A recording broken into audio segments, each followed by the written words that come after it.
Nous sommes dans ce grand mois de la résurrection. On n'a pas oublié, je l'espère. Dieu a tellement ressuscité les choses de façon spéciale qu'il n'a pas eu besoin d'utiliser le mot résurrection plusieurs fois. Mais pourtant, il a ressuscité nos familles. Pourtant, il a transformé nos vies. Et dans ce grand mois de la résurrection, je voudrais parler aujourd'hui de ce thème. Ranime le don que tu as reçu. Ranime le don que tu as reçu. Je voudrais vous demander de dire la même chose à votre voisin de gauche et de droite. Ranime le don que tu as reçu. Si vous avez un voisin qui fait semblant de ne pas vous entendre, insistez. Dites-lui, c'est à toi que je parle. Ranime les dons que tu as reçus. Gloire à Dieu.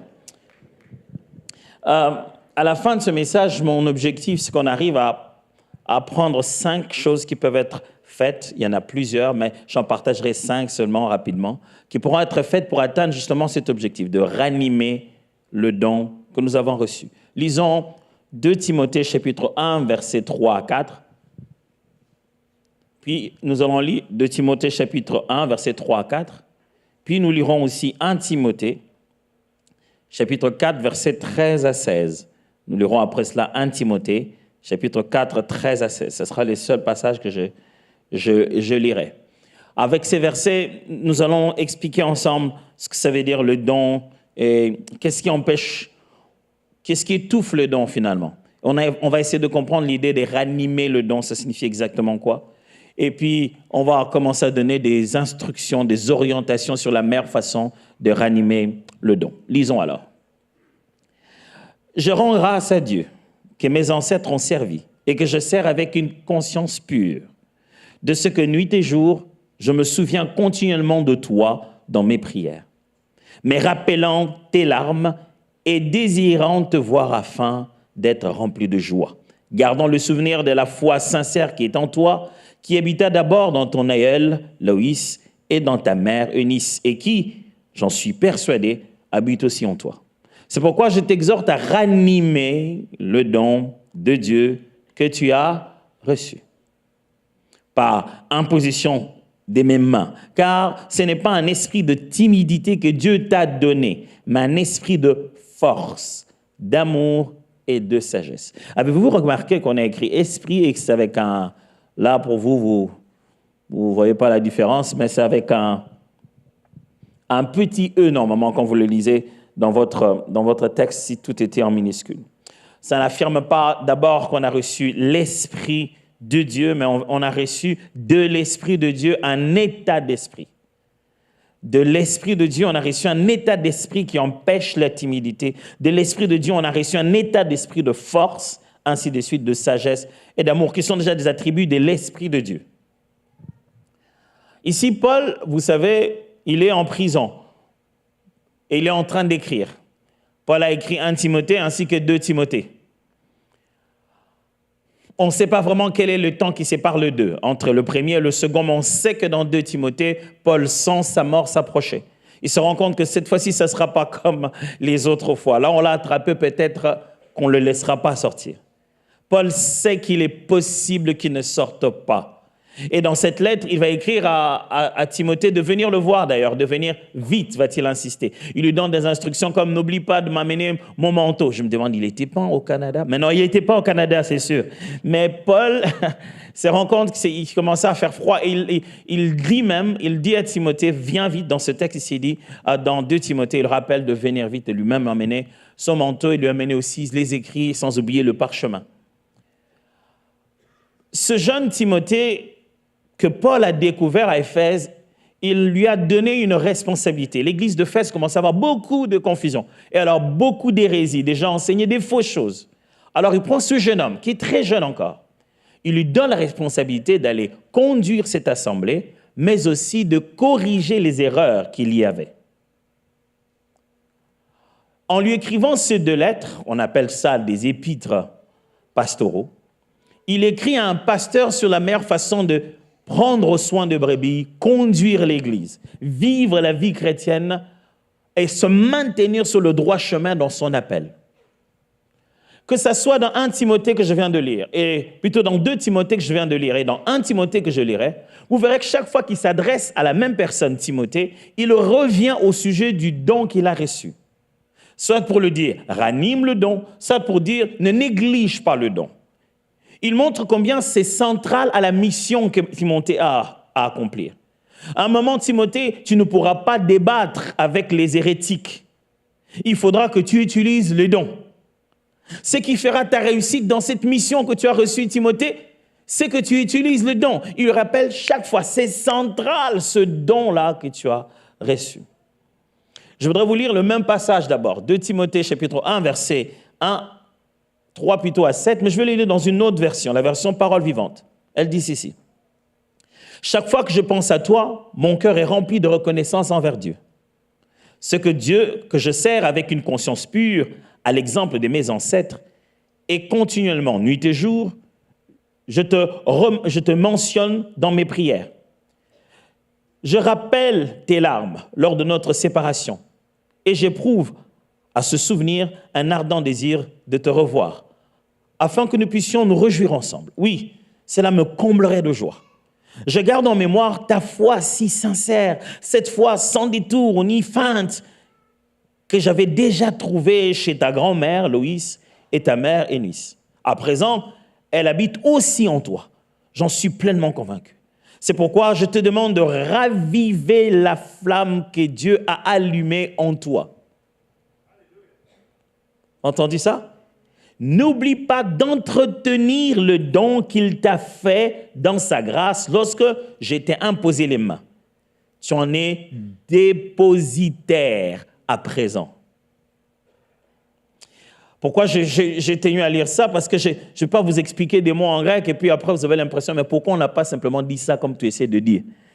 C'est juste que aucune langue n'est parallèle à une autre. Dans un mot, on peut trouver plusieurs significations. Dans une autre langue, ainsi de suite, il n'y a pas toujours des mots justes.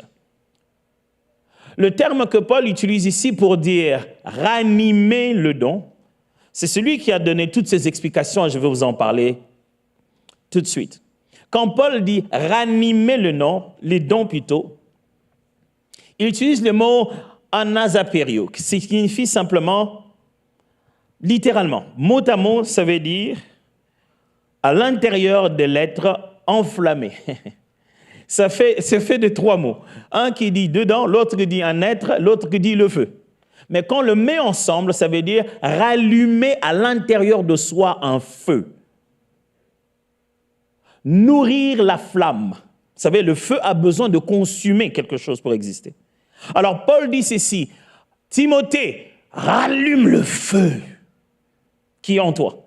Il n'a pas dit qu'on va créer le feu. Il a dit, rallume le feu. Et je ne sais pas si vous avez constaté, il n'a pas dit, le Seigneur rallumera le feu. Il n'a pas dit, je t'imposerai le main pour que tu rallumes le feu. Il a dit, tu as reçu le feu quand j'avais imposé le main. Il a dit que tu as déjà le feu. Mais la responsabilité est à toi de rallumer le feu. En ce mois de résurrection, je voudrais vous parler vraiment dans une autre direction. Non pas de cette personne qui est dans la tombe, qui entend comme Lazare, à qui on dit Lazare sort, mais comme celui qui est à l'intérieur de la mort et qui se rend compte que ça fait 3 jours, il doit ressusciter. En cette semaine, en ce mois de résurrection, je ne veux pas vous parler comme quelqu'un qui attend que Dieu fasse quelque chose pour lui, pour qu'il ressuscite, mais quelqu'un qui prend conscience que la balle est dans son camp et qu'il doit se réveiller. Et qu'il doit se réveiller. J'avais envie de vous dire, rallume le voisin. Je ne sais pas, peut-être quelqu'un a un briquet. Risque de littéralement rallumer le voisin. Ce mot signifie rallumer, raviver un feu, attiser une flamme. Paul dit, vous avez reçu le feu. Et il a raison, il a raison. C'était l'image qu'il y a eu le jour de la Pentecôte, n'est-ce pas? Actes des Apôtres, chapitre 2. Qu'est-ce qui se passe? Le jour de la Pentecôte, une langue semblable à une langue de feu, littéralement apparaît sur eux, tous. C'est comme si Dieu a déposé du feu dans chacun d'entre nous. Lisons toujours Paul qui parle à Timothée, le deuxième passage que je vous ai proposé. C'est maintenant 1 Timothée, chapitre 4, versets 13 à 16. 1 Timothée, chapitre 4, versets 13 à 16. Jusqu'à ce que je vienne, applique-toi à la lecture, à l'exhortation, à l'enseignement. Ne néglige pas le don qui est en toi. Cette fois-ci, il a changé de mot. En fait, là, c'est la première fois qu'il lui a dit ça. Parce que ça, c'est 1 Timothée. Ce que nous avons lu en premier, c'était la deuxième fois qu'il lui dit. Donc, la première fois, il utilise les termes « ne néglige pas ». La deuxième fois, il utilise les termes « ranime ». Ne néglige pas le don qui est en toi et qui t'a été donné par prophétie avec l'imposition de main de l'Assemblée des anciens. Occupe-toi de ces choses, donne-toi tout entier à elles, afin que tes progrès soient évidents pour tous. Veille sur toi-même et sur ton enseignement. Persévère dans ces choses, car en agissant ainsi, tu sauveras toi-même et tu sauveras ceux qui t'écoutent. Des instructions très précises. Cette fois-ci, au sujet du don, il lui dit plutôt, ne néglige pas. Le mot encore est composé en deux, en grec, améléo, qui veut simplement dire le contraire de maléo. Bon, maléo veut dire quoi?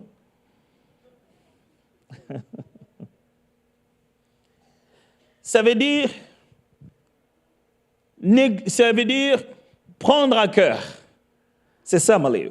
Maintenant, le contraire veut dire négliger. Il veut dire ne refuse pas de prendre à cœur ton don. Je ne sais pas si je me fais comprendre là. Il dit, normalement, le mot signifie prendre à cœur, prendre en charge, considérer. Le contraire signifie ne pas prendre à cœur, ne pas prendre soin. Il dit, il ne faut pas que tu ne puisses pas prendre soin de ton don. Tu ne puisses pas entretenir, voici un autre terme. Prendre à la légère, c'est important, mais tu laisses ça dans les oubliettes. Vous savez, je parle de toutes ces choses que vous avez achetées chez vous, que vous n'avez jamais utilisées. Et que chaque fois que vous le retrouvez, vous vous dites, non, je garde ça là, je vais l'utiliser cet été. Et vous l'avez toujours jamais utilisé. Oui, je parle de poids, ce que vous devez porter dans votre... Vous dites que vous allez faire le sport avec, qui servent maintenant de marteau pour cogner à la maison. Ouais, je parle de ces vélos que vous aviez achetés, vous disant, je vais acheter ça comme ça, je vais me contraindre que je vais l'utiliser. Mais vous n'êtes pas contraint du tout de l'utiliser. Il dit, tu en as, c'est chez toi, mais ça prend de la poussière. On ne l'utilise pas. Pourquoi on ne l'utilise pas? Il dit, tu es en train de négliger. Arrête de négliger un don, le don que tu as reçu. Frères et sœurs, ma prière, c'est qu'en sortant d'ici, et à partir d'aujourd'hui, quelqu'un ait époussiété le don qu'il a reçu et le remette à sa place et son fonctionnement réel. Vous savez combien de choses on peut perdre? Moi, il n'y a rien qui m'énerve quand je me rends compte que j'ai acheté quelque chose, qu'en réalité, j'en avais. Je dis, mais non, mais j'en avais en plus. Pas plus tard que cette semaine, je me rappelais que je devais me coiffer. Je me rappelais tellement que je devais me coiffer que j'ai appelé 3 personnes pour me coiffer. L'une m'a dit à 17h, l'autre m'a dit, c'était à 9h. Il m'a dit, si tu réussis à arriver à 29h, c'est bon. Et j'ai oublié qu'il y a 2 semaines, j'avais déjà booké un autre à 10h. J'étais dans la voiture en train d'aller chez l'autre, que celui qui est arrivé à la maison m'a dit, mais je suis là. Je dis, oh!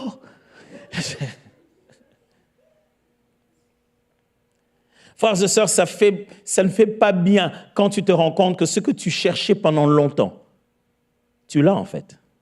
Tu l'as toujours eu. Ça a toujours été chez toi.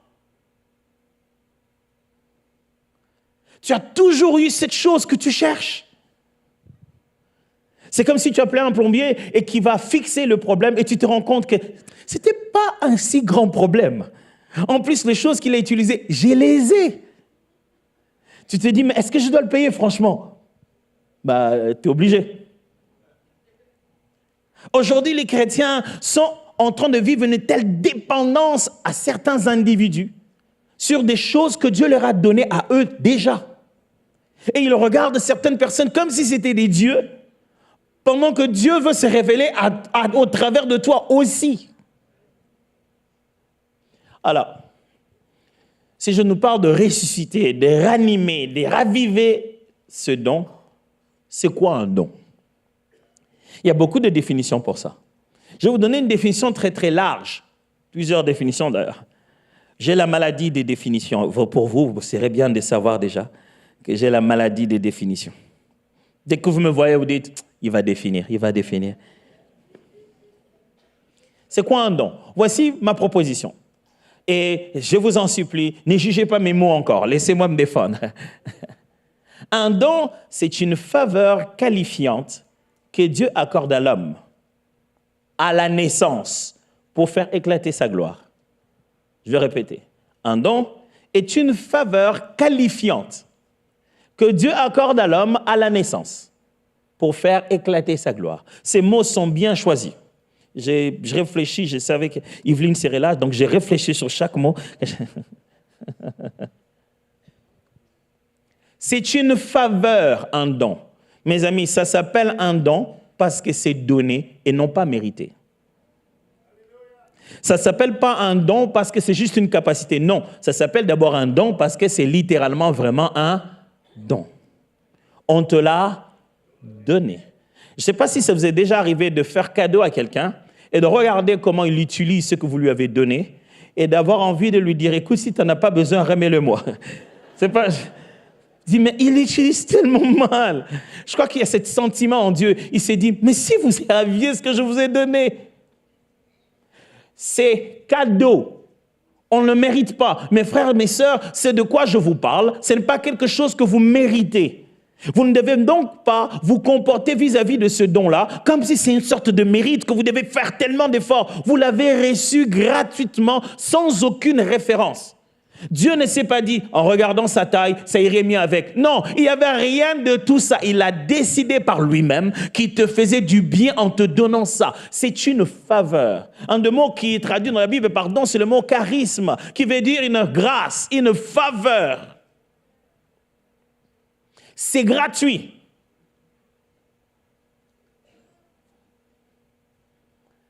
Mais c'est une gratuité qui vous qualifie.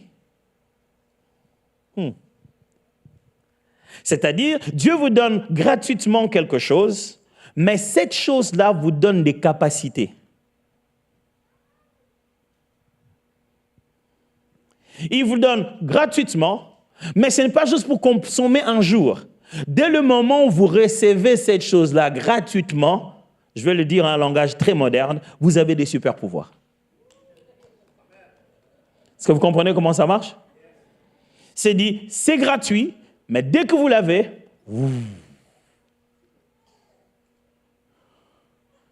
c'est comme si les bonbons gratuits dans les réceptions, je ne sais pas moi, des hôpitaux, dès que tu prends ça, tu n'es plus malade. Donc personne n'entra à l'hôpital, vous imaginez. On s'arrêterait tous à la réception pour prendre le bonbon.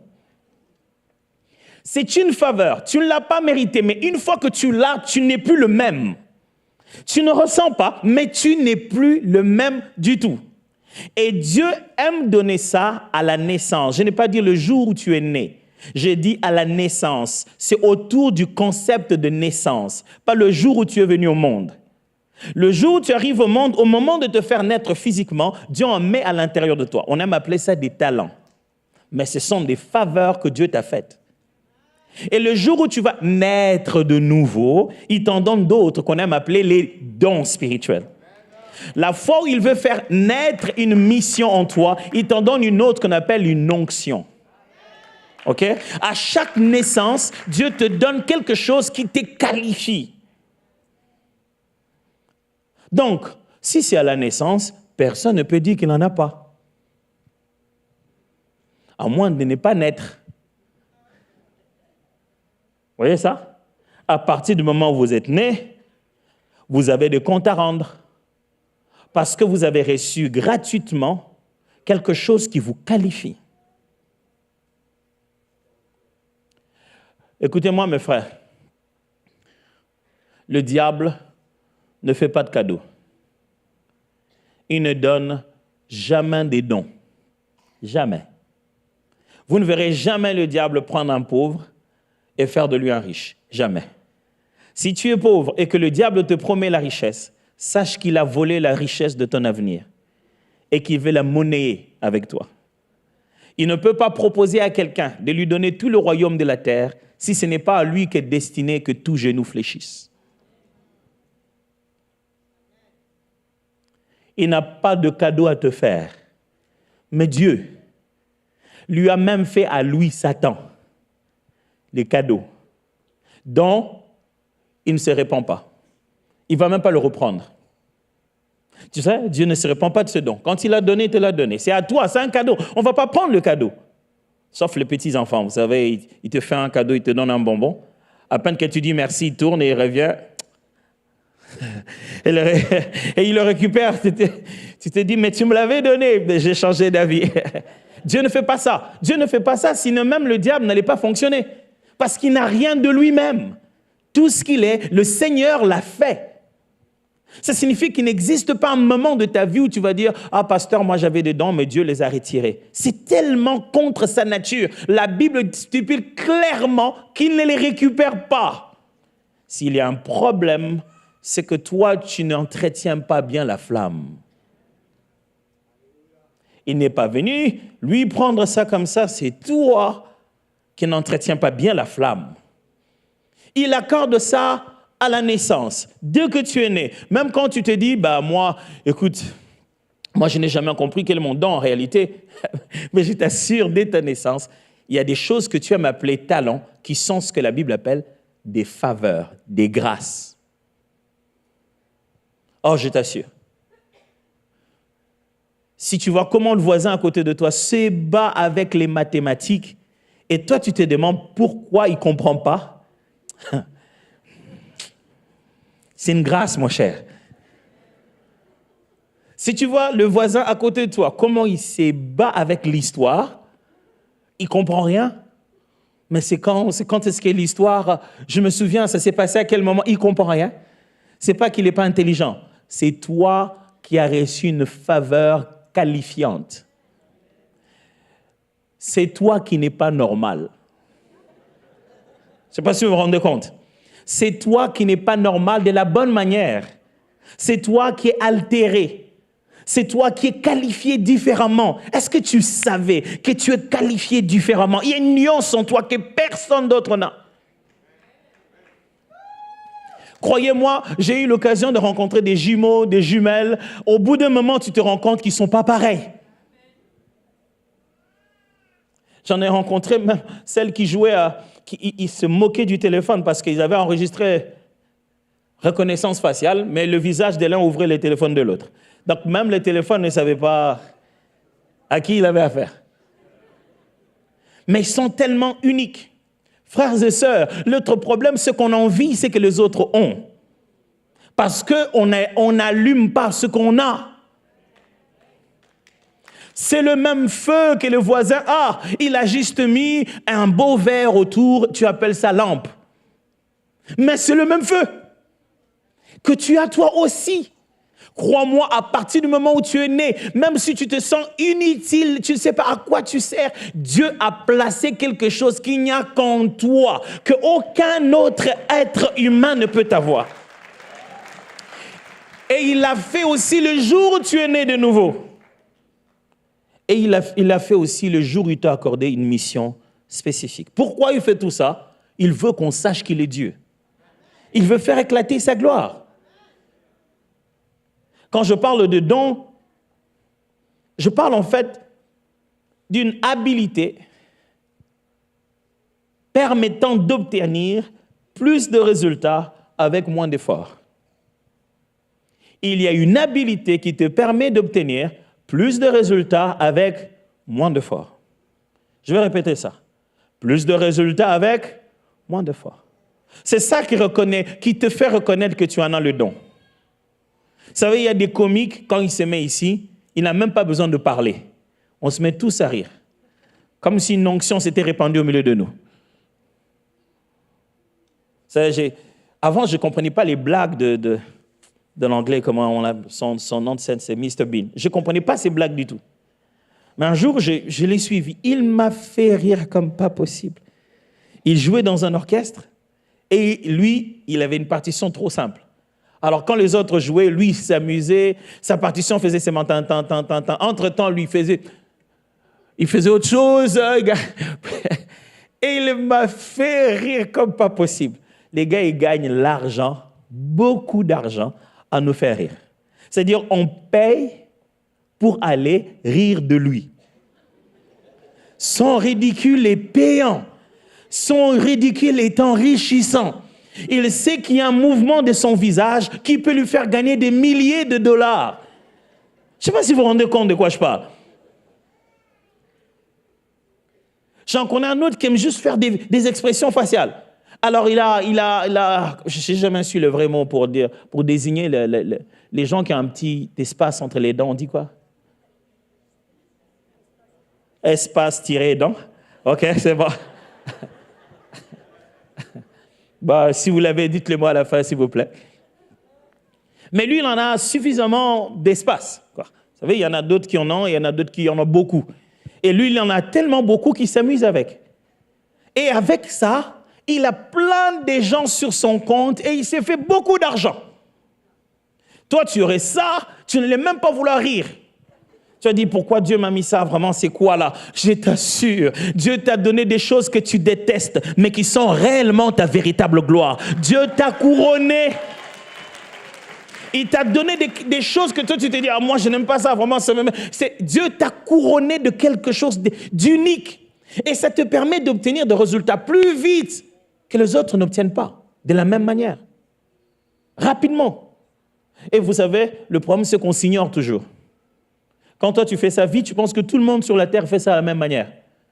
Jusqu'à ce qu'on commence à te dire, mais comment toi, tu fais ça? Tu dis, mais comment ça, comment moi, je fais ça? Je fais comme tout le monde, je fais ça, ça, ça, ça. Ah!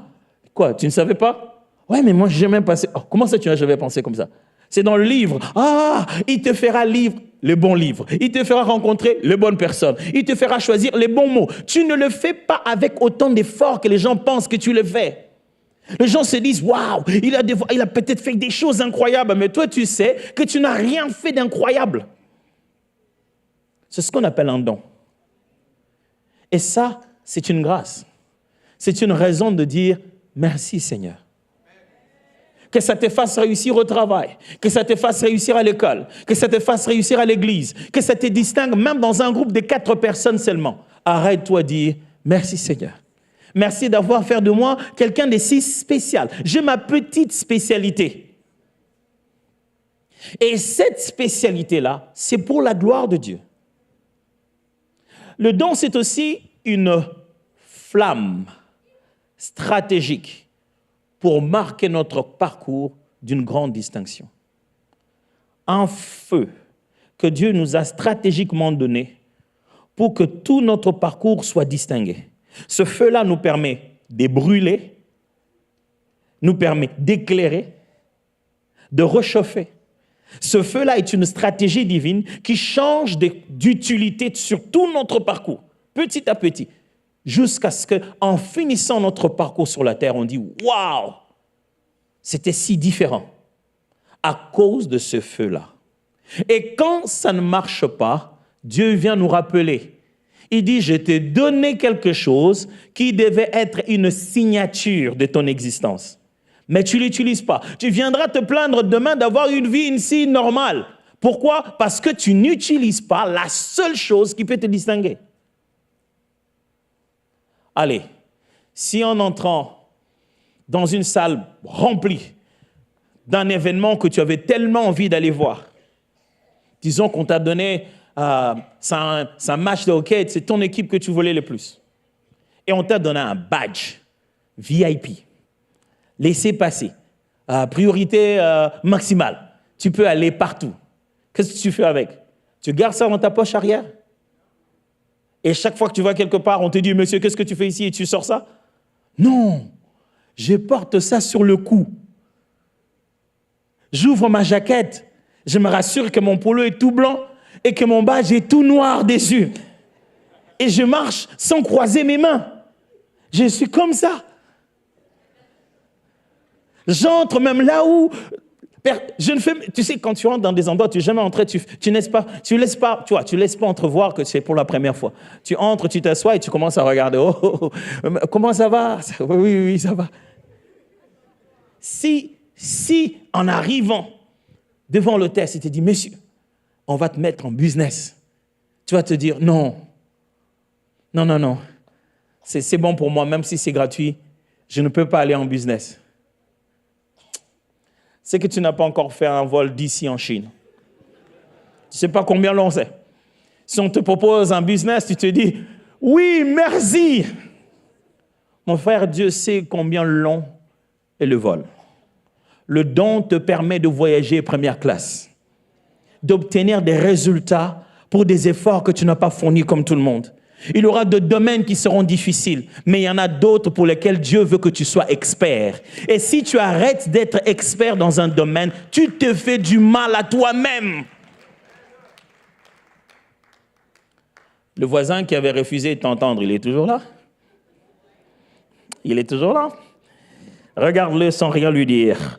Mets-lui seulement de la pression. Vous savez, il y a ce regard, on te regarde comme ça, on dit, oh, qu'est-ce qu'il y a? Mais le problème est celui-ci. Personne d'entre nous voudrait étouffer ses dons. Personne. Pourtant, Paul sait quelles sont les conditions de la vie à Éphèse. Oh, il sait en plus que Timothée est un jeune homme. Il sait autour de quoi il vit. À Éphèse, il y avait des divinités incroyables. Il y en avait une dont la fête consistait à faire une sorte de... Je vais appeler ça quoi? De carnaval.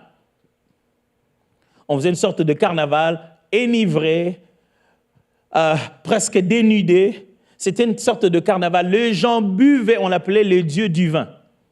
Apparemment, il y aurait un dieu qui aurait découvert le vin. Il l'a découvert. Qui l'a inventé?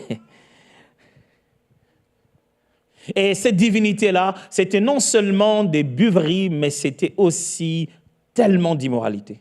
Et c'était public, dans une sorte de cortège. C'est pourquoi dans Éphésiens, il leur dit, ne vous enivrez pas des vins, c'est de la débauche. C'est pourquoi il utilise le mot débauche à la place. Parce que dans cette pratique de cette divinité, ce n'était pas que le vin et l'ivrognerie, c'était de la débauche, c'était plus que ça. Il connaît dans quelle vie se trouve Timothée. Il dit, Timothée, garde le dépôt qui est en toi. Il le prévient plusieurs fois, tu as reçu quelque chose de Dieu, fais attention. Protège ça, ranime ça. Rassure-toi que ça va bien. C'est en feu. Vous savez, pendant l'hiver, je regarde tout le temps, vous savez, les régulateurs de température. Je peux vous dire en dormant à quelle température se trouve toute la maison, parce que c'est moi-même qui veille sur cette température. Et sans le savoir, je peux vous dire qu'il fait plus chaud à la maison. Je peux vous dire, il fait plus chaud à la maison, c'est déjà passé de 22 à 24. Quelqu'un a touché.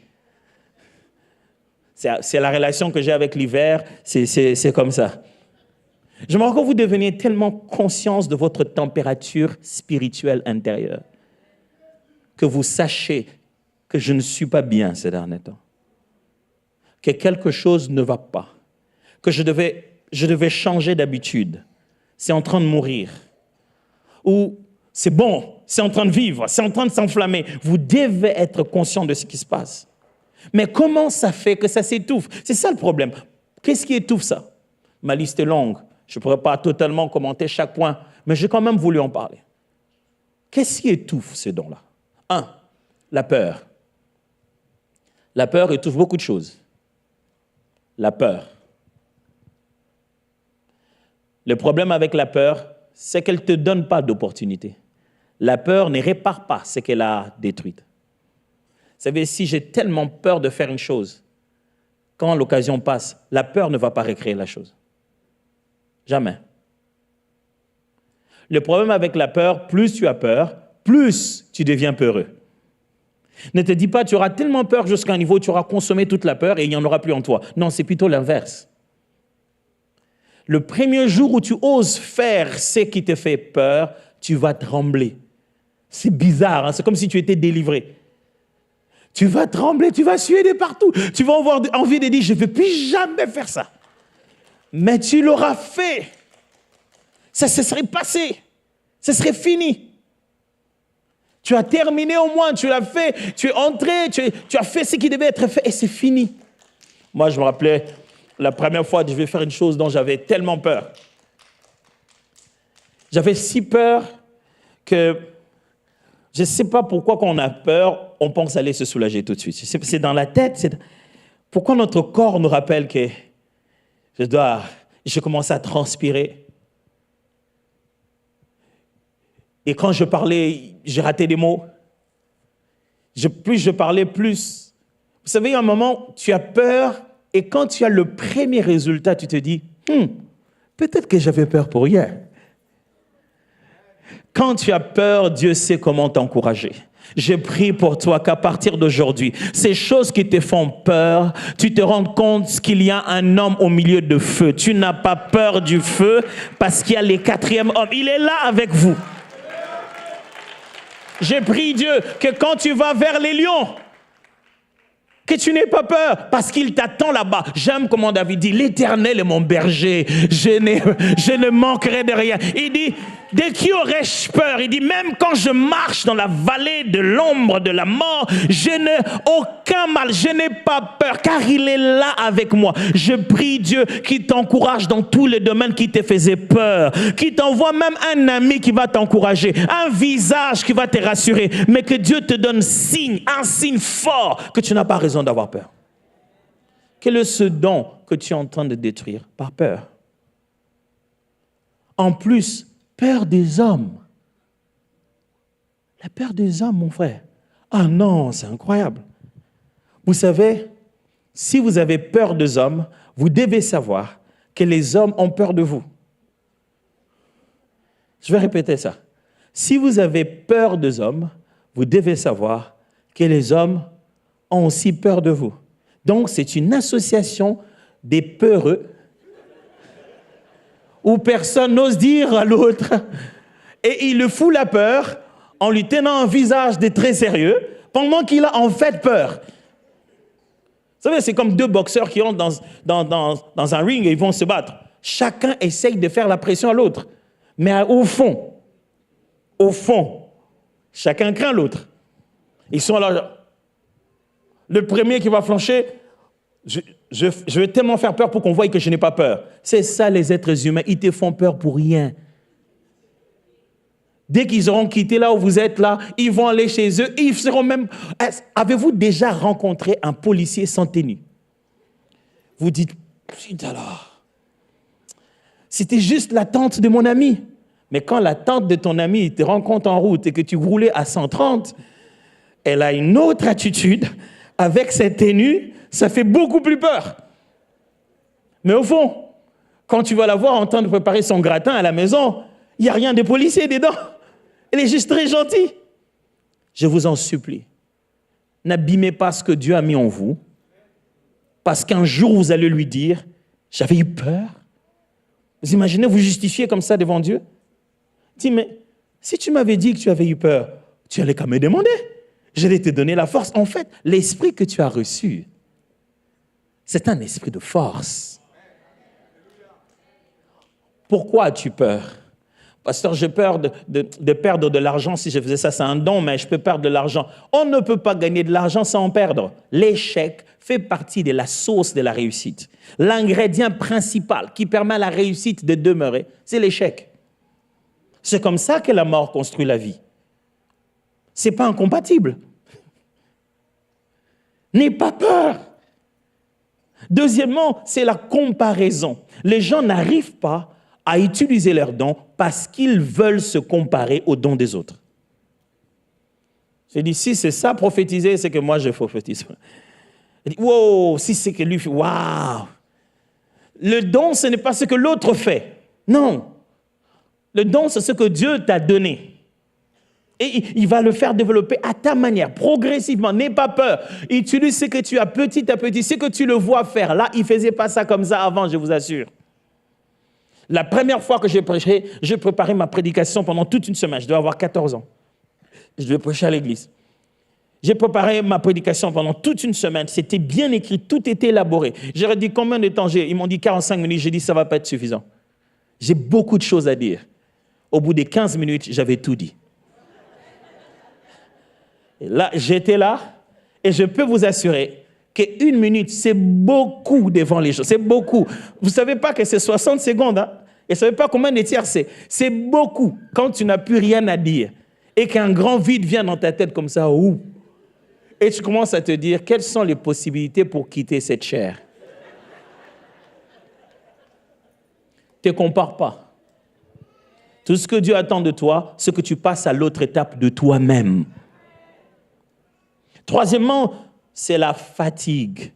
Vous ne le savez pas peut-être, mais quand vous êtes épuisé, vous n'êtes plus capable d'utiliser quoi que ce soit que vous avez. Que cet épuisement soit physique ou mental, quand vous êtes fatigué, vous n'avez pas envie d'utiliser vos dons.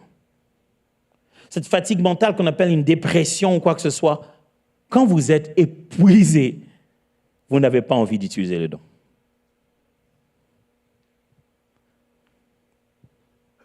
Je vous en supplie, sachez comment vous refaire les forces. Ma petite vie, j'ai su très tôt que j'allais me faire trop solliciter. Parce que quand les profs amenaient les devoirs, je me dis, je fais vite, comme ça, Jérémie, je vais jouer. Et j'ai fait vite, Jérémie, il ne m'a jamais laissé jouer. Il m'en a donné un autre.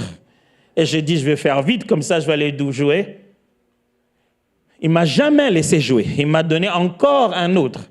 Jusqu'à ce qu'ils me disent, non, toi, je pense que tu ne peux pas étudier dans cette classe, tu dois aller à la classe supérieure, tu fais vite les devoirs. Je dis, mais je ne fais pas vite les devoirs pour aller à la classe supérieure, je veux juste aller jouer.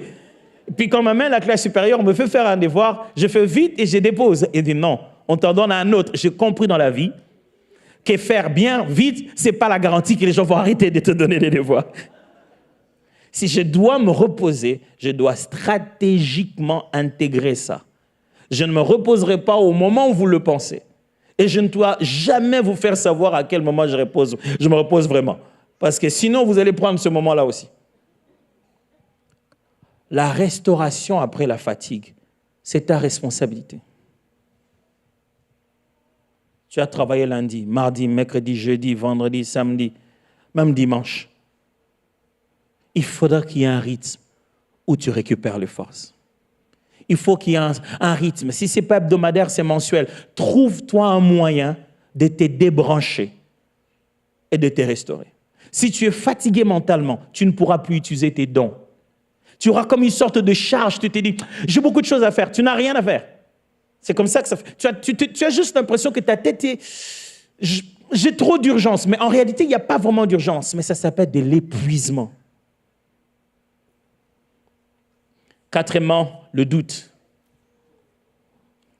Le doute nous empêche d'utiliser le don qu'on a reçu.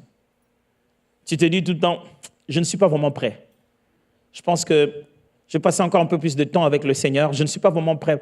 Pasteur, j'aurais bien voulu servir Dieu à l'église. J'aurais bien voulu utiliser mon don au travail. J'aurais bien voulu, mais je pense que je ne suis pas encore prêt.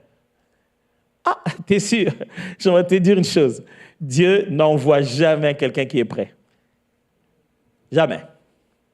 Parce qu'à partir du moment où tu penses être prêt, c'est que tu as la sensation de mérite. Tu crois avoir atteint les critères exigés. Là, tu n'es plus dans la grâce, dans le don. Toi qui l'envoies, tu ne te sentiras toujours pas prêt. Lui, il sait que tu es prêt. Toi, tu auras toujours l'impression que j'aurais pu faire un peu plus. Mais lui te dira, vas-y. Et cette peur-là que tu diras, Seigneur, ce n'est pas à 100% vraiment, j'aurais voulu améliorer un peu. Bon, je vais aller, mais Seigneur, ne me laisse pas. Si tu me laisses, parce que je n'ai pas tout fait. J'ai vraiment besoin de toi. C'est lui qui connaît le vrai critère, pas toi. Alors, cette personne qui te semble être prête là, elle tremble à l'intérieur. Je n'ai pas trop parlé comme ça, sinon vous saurez combien moi je tremble. Mais cette personne qui t'intimide, qui fait si bien les choses là, elle n'est pas parfaite. Il ne te faut pas passer 50 heures de prière pour pouvoir servir Dieu. Il ne faut pas lire tous les livres de la théologie. Dieu te demande seulement de mettre ton don à son service. Arrête. Cinquièmement, l'oubli. Allez vite pour finir. L'oubli. On oublie souvent. C'est-à-dire, je devais m'occuper des... Ah, mais j'ai oublié, j'étais trop occupé, j'ai oublié. Quand tu reportes tout le temps dans ta tête et tu oublies d'exercer un don, c'est ce qui l'étouffe. Ah, je devais m'inscrire pour pouvoir être à la production. J'ai oublié, je devais envoyer le mail pour... je devais scanner le QR code, maintenant c'est parti. Mais je m'avais dit que quand je serai sorti, je vais demander. Qu'est-ce qui te fait oublier tout le temps comme ça? Au fond, derrière, c'est peut-être la peur qui te fait oublier. Ou alors la passivité. Il y a de ceux qui aiment consommer, jamais produire. Ils aiment être du côté de ceux qui reçoivent et jamais de ceux qui donnent. Ou peut-être alors les reports permanents. Pas cette fois-ci. À partir de l'année prochaine, je le ferai au prochain été. Tout ce que tu avais dit que tu feras l'été prochain, l'été arrive. Ou alors l'amertume ou l'échec, ou peut-être la déception. Je devais aujourd'hui vous parler de 5 choses qui vous aideraient à animer votre temps. Mais je n'ai pas eu assez de temps. Non, je n'ai pas bien géré mon temps. Mais si j'avais pu bien gérer mon temps, je vous aurais dit que pour animer votre don, vous devez commencer par être responsable. Ce n'est pas Dieu qui va animer ça, c'est vous. Je vous aurais dit que, deuxièmement, il faudrait être enseigné. Le don a besoin d'être compris. C'est pourquoi on va à l'école. L'école ne nous donne aucune compétence. L'école aiguise nos compétences. Il faut que tu aies à l'école du don que tu as. C'est comme ça que tu vas le ranimer. Pose des questions et renseigne-toi. Je vous aurais dit qu'il faut apprendre à appliquer les principes. Chaque don a ses principes. Et je vous aurais aussi dit que vous devez apprendre les bonnes habitudes. Ça s'appelle de la discipline. Aucun don ne peut fonctionner sans discipline. Ce sont les mêmes jambes que les joueurs ont, les mêmes que nous avons ici. Mais leurs jambes à eux, ça coûte des millions. Parce qu'ils ont une bonne habitude régulière d'imposer à leurs jambes d'aller là où leur tête veut et d'obtenir les résultats voulus. Moi, il y a des fois où je veux que ma jambe fasse ça et que les ballons fassent ça. Ça n'a rien fait de tout ça. Mais ils se sont disciplinés. Chaque matin, avec ou sans championnat, ils font la même chose. Routinière, mais importante. Quelles sont les routines que tu as abandonnées, qui sont en train de tuer le don qui est en toi? On a fini? Est-ce que je peux prier pour vous? Prions ensemble.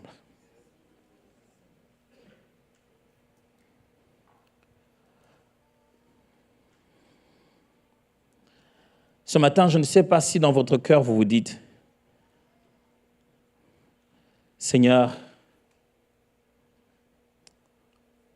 pardonne-moi parce que j'ai arrêté d'utiliser le don. Je pense que c'est peut-être ça la première prière. Dieu, je t'en prie pour mes frères et sœurs qui sont ici. Fais-nous grâce.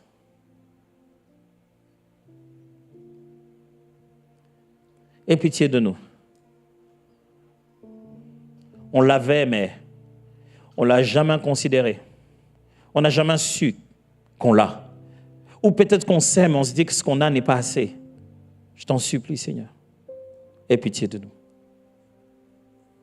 Mais Dieu, je te prie aussi ce matin, pour tout un chacun de nous ici, apprends-nous à rallumer le feu. C'est dans la prière, c'est dans l'enseignement, c'est dans la fréquentation de ceux qui sont enflammés.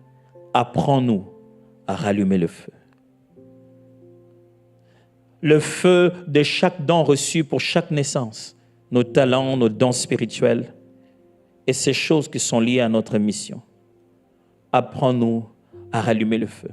Je prie ce matin que plus jamais la peur nous empêche d'accomplir ta volonté. Que plus jamais une déception, un échec quelque part dans l'exercice de ce même don ne devienne un frein à exercer le don. Je prie, Seigneur, et je déclare, les malades seront guéris au travers de ces mains qui sont ici. Je prie, Seigneur, je déclare, les familles seront libérées au travers de ces frères et sœurs qui sont venus dans cette assemblée.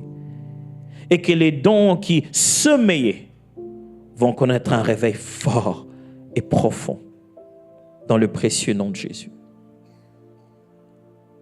Amen.